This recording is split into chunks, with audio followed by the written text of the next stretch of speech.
నమస్తే. Welcome to Andhra Prabha. This is Tejaswi. Ramoji Rao ఎన్నో కోట్ల మందికి ఆయన ఆదర్శప్రాయులు. ఎంతో మందికి స్ఫూర్తి ప్రదాత. రామోజీ ఫిల్మ్ సిటీని నిర్మించి చిన్న సినిమాలు కూడా షూటింగ్ చేసుకునేందుకు ఎంతగానో సహకరించారు.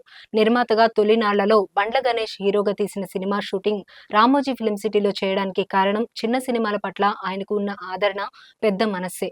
చిన్న సినిమాలు సైతం ఫిల్మ్ సిటీలో షూటింగ్ చేసుకోవచ్చని చాటి చెప్పారు అని నట్టి కుమార్ అన్నారు. మీడియాలో అత్యున్నత స్థాయికి ఎదిగిన రామోజీరావు మరణానికి వైఎస్ జగన్ ప్రభుత్వమే కారణం. ఇంకా ఆయన ఎంతో కాలం మన మధ్యే ఉండేవారే. కానీ ఆంధ్రప్రదేశ్‌లో 5 ఏళ్ల పాలనలో ఆయనపై వైఎస్ జగన్మోహన్ రెడ్డి చేసిన అరాచకాలు, ప్రతీకార చర్యలతో మనోవేదనకు గురయ్యారు.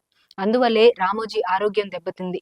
ఏపీలో ఎన్నికల ఫలితాలు రాగానే అరాచక పాలన అంతమొందిందన్న వార్తలను చూసుకున్న అనంతరమే ఆయన మనశ్శాంతితో తుది శ్వాస విడిచారు అని నట్టికుమార్ ఓ ప్రకటనలో తెలిపారు.